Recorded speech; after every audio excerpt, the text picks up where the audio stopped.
नमस्कार मित्रांनो, मी रिया आज तुमचं माझ्या व्हिडिओमध्ये स्वागत करते। मित्रांनो, आता मे महिन्याची सुट्टी लागलेली आहे, तर माझा दिनक्रम असा असतो की मी जेव्हा मला शक्य होईल तेव्हा मी स्वामींच्या मठात जाते, स्वामींचे दर्शन घेते, मनःशांती करते आणि माझा दिवस खूप आनंदात आणि ऊर्जात घेऊनच मी जगत असते। तर मित्रांनो, आज आपले 3 दिवसाचं वर्धापन दिनाचा सोहळा समाप्ती झालेली आहे आणि आज नव्याने परत आपण नेहमीच्या नित्यक्रमाला सुरुवात करतोय। म्हणजे मठात रोज सकाळ संध्याकाळ जी आरती होते ती अगदी नेहमीच्या वेळेतच असणार आहे। म्हणजे सकाळची 9ला आरती आणि संध्याकाळी 7:30ला आरती ही होणार आहे।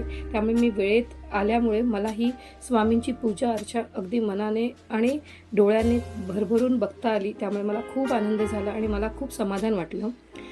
हे आहे आपलं प्रकट स्थान। या प्रकट स्थानाच्या वरती काचेवरही आपण स्वामींच्या मनोभावे पूजा करतो। या प्रकट स्थानावर स्वामींची प्रतिकृती तयार झालेली आहे। अगदी आपल्या मनापासून आपण पाहिलं तर आपल्याला ती नक्कीच दिसेल।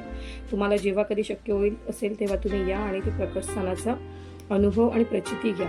मग आपल्या स्वामींच्या आजूबाजूला जे पण काही छोटे छोटे देव आपण ठेवलेले आहेत, मूर्त्या आहेत, म्हणजे देव नाही ठेवलेले आहेत, आपण मूर्त्या ठेवलेल्या आहेत, त्यांचीही यथासांग पूजा केली जाते।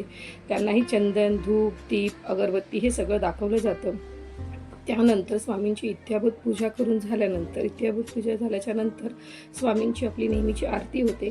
आता अगदी खूप छान असं आनंद आणि मला स्वतःलाच पॉझिटिव्ह एनर्जी प्राप्त झालेली आहे असं मी समजून स्वामींचे नामस्मरण करून आरतीसाठी सज्ज होते। आरती आपली नेमकं असं असतं की आपण नवीन माणसांना देतो। ही आपली पूर्वपासून चालत आलेली की जे कोणी नवीन स्वामी भक्त असेल, म्हणजे आदेश आपण म्हणतो ना, आदेश, तसा हा आदेश स्वामींनी दिला की त्या व्यक्तीला ती आरती मिळाली जाते। आणि आज हा बाहुमान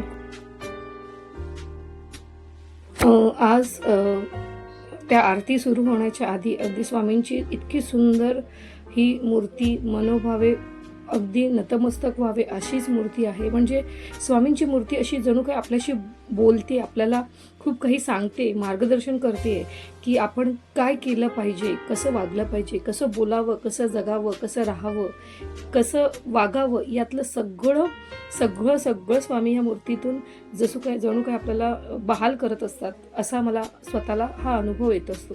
आणि त्यामुळे मला स्वामींच्या मूर्तीचं दर्शन घेतल्यानंतर अप्रतिम, म्हणजे अगदी खूप रॉयल मला असं फिलिंग येतं की बाबा हां, की खरंच मी खूप काही छान आहे, की यांच्या छत्रछायेखाली मी वाढणार आहे, खूप अशी एक मस्त हस्ती आहे असं मला वाटायला लागतं। आणि खरोखर मित्रांनो, तुम्हीही हा अनुभव घेऊ शकता। मनोभावे आणि समाधानाने जो स्वामींना शरण येतो त्यांना नक्कीच हा अनुभव आणि अनुभूती येतेच।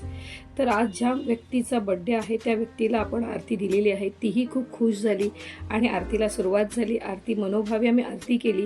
आरती करून झाल्याच्या नंतर आपला तीर्थप्रसाद असतो, म्हणजे तीर्थ आपण कधीतरीच देतो, म्हणजे मोठ्या पूजा, काही मोठे कार्यक्रम असतील तेव्हा पण प्रसाद मात्र नित्यनियमाने मिळतो। म्हणजे केळीचा प्रसाद तर असतो, खडीसाखरेचा असतो, तसं त्याबरोबर पुरणपोळी म्हणा, आज ज्या व्यक्तीने एका आणल्या होत्या पुरणपोळ्या त्याचा आपण नैवेद्य स्वामींना दाखवला आणि इतरांनाही दिला।